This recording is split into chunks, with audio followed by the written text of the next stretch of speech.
Hello everybody, welcome back to the Our Smiling Faces podcast for your preview for the upcoming game against Everton at St James's Park. Cheers, Chris.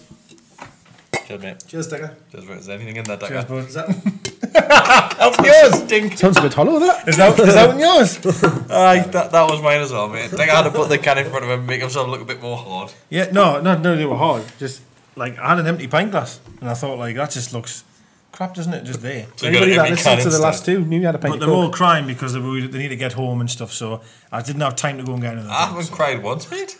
Well, he was. Nobody. All right, okay. No, I was saying I wanted to Crying? get home because you two were too busy. Well, it would help if you turned up before 11 o'clock at night. It's now 20 to 1. Excuse me. It's 20 to 1. It's 10:30. it is 20 to 1. 10:35. Tuesday morning. Yeah. So So we're playing Everton today. This happened last week as well. I know. So we've got Everton coming out of the weekend. So we're on the back of a defeat against West Ham. Did you have to remind me? I know. So where we go from here? Another one? Another defeat, No, do you think? I don't know. So let's go and start line. Obviously, there's going to be changes there because I think Longstaff. It looks like he may be injured. We don't know how bad it is. There's rumours that it could be for the rest of the season. Fingers crossed, it's not. But there's heavy rumours saying that he's going to be missing for a long time. Also, Manquillo started the game against West Ham. We were all shocked by that. Thought Yedlin would have been playing. Do you think we're going to go back to Yedlin on the right? Because last week I said 100%. I think we should up against Everton's wide players. I think we need that pace, especially on the left. So Yedlin will give with that. They've then got Walcott over on their right as well, hasn't he? If he plays. And he If they played anything like they did against Italy. Liverpool on Sunday, fingers crossed, because both of those were absolutely terrible, dreadful. It's a derby, though, isn't it? Yeah, they're It's a not, derby, but in the derby, you look to see some heavy challenges. Nothing. they're not a great side, Everton. They're not a great side. Oh shit! Someone's going to we've- fucking screenshot this, and there's going to be you saying that. You know what it is? They've got 4-0 down. They've got some very, very good players that just, the day night, for whatever reason, haven't clicked, they haven't gelled. I'm not overly concerned.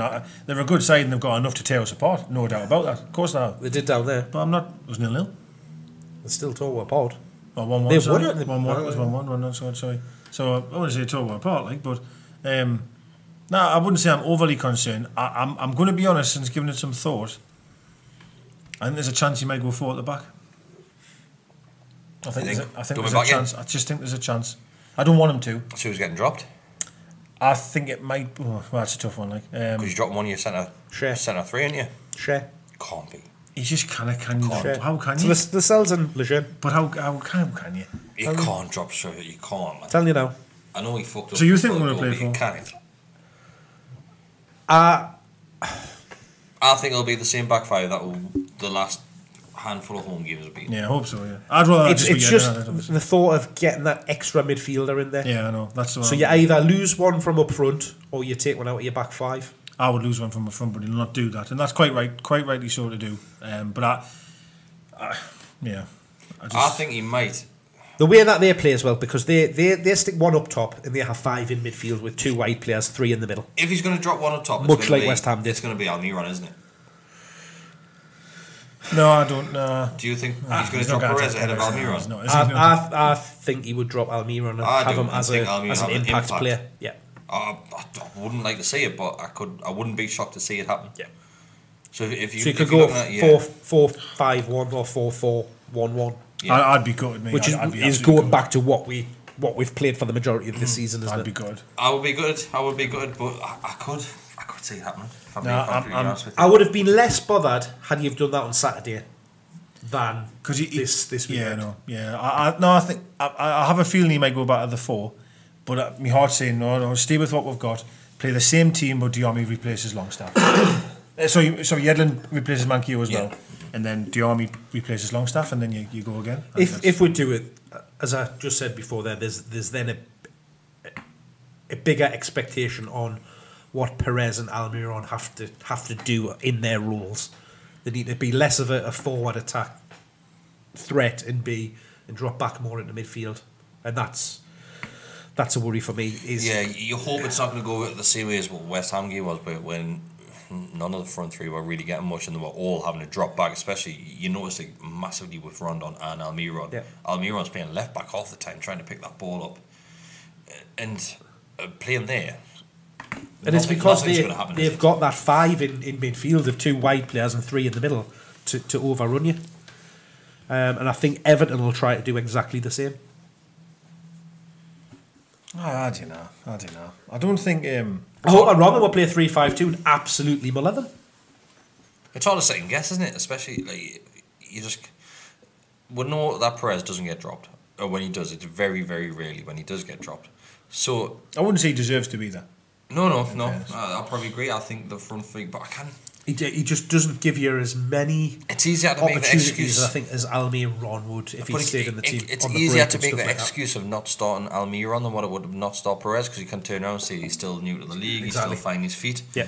I want him to go on his impact sub and get his confidence from there, maybe grabbing a goal. But obviously, it could work against you. So if he is benched and we're 2-0 down, is he going to bring him on? No. At 2-0 down. Rafa doesn't make his first sub until the 80th minute. I don't think there's any reason to change it though. Being realistic, I agree. I think that 5 at the back, or technically can be 5 at the back, is fine. You got Diommi and Hayden sitting in front of that. That's fine. I agree. That's fine. That you got more than enough there to handle them, and then let them 3. So if I had my way, it would be what we just said. It would be Manquillo off, Yedlin on, and obviously Longstaff. If he is injured, then having Diommi coming straight in, just a straight swap there. Not key. Definitely Diommi. I would be tempted, but Diommi came on against West Ham, so you can imagine him. He's obviously next in line. Either, but Diommi probably would be. Yeah, I agree. Yeah. I would play Diommi But we'll go back to what we were saying on the previous podcast. Are Diommi and Hayden maybe a little bit too similar? Are you really going to see any progression going forward from either of those two? That's my only worry, as I've said. We did second half against West Ham. That's what changed our performance, really. What I would say is if them two just have to be defensive minded and just protect the back 3, if you like, then it's up to Richie and Yedlin to join that sort of attack. So then you're going to have Yedlin, Perez, Almiron and Richie on the offensive side. No, and I think that's equally fine. I think that's great. But then you look at maybe if Key was to come in, then it's a whole different game. It's a whole different game. It is. Plan once Key comes in, if it is Key for Diommi. Yeah, well, yeah, but yeah, it's hard. It's Key hard to guess. Key would get you on the front foot faster. It's hard. It's really hard to guess. But I think if I was a betting man, I was going to put money on. I would say Manquillo, Yedlin, and Diommi. Yeah, I think that's what it'll be like. To be honest, I really do. I'm desperate for Almiron to get his goal. Desperate for it.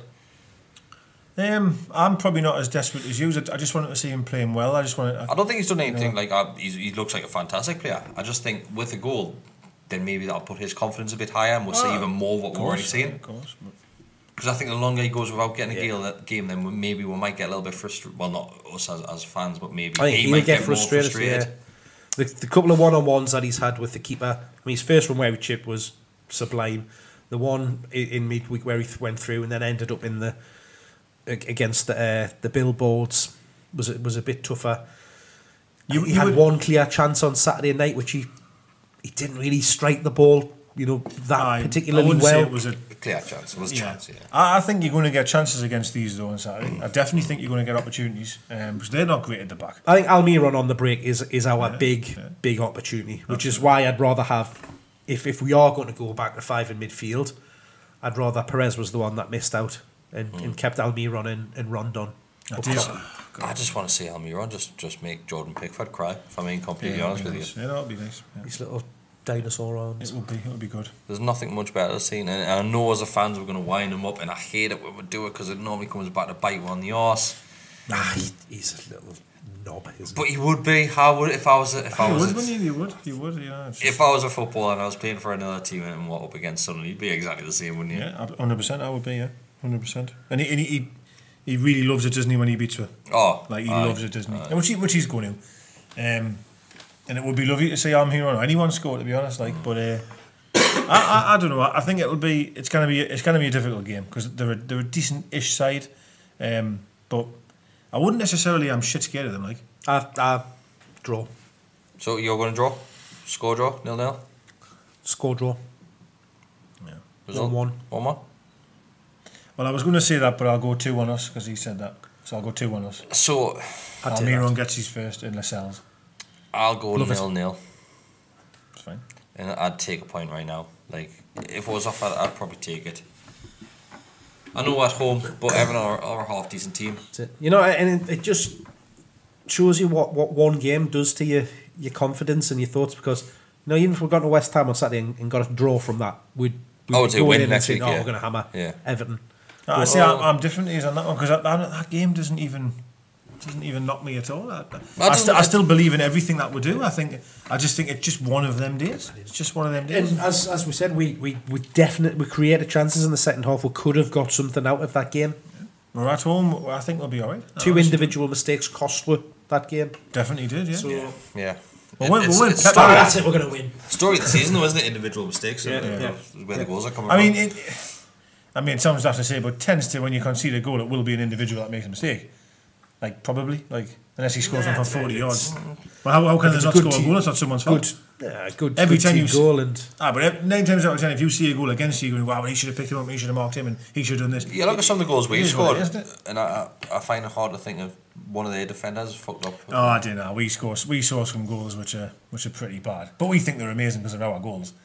There's a few goals I remember saying, going, if that had been on the other end, we've been quite I think some of our goals are quite lucky. The ones against Huddersfield were pretty jammy, especially the second one. Some lad could have cleared it, he just missed it. That the Bowley lad on Shelby to Callaghan. Moy. Literally won ahead of it, and he went to get it and missed it, and then obviously Rondon got it, or Perez did. Yedlin played it over to Rondon.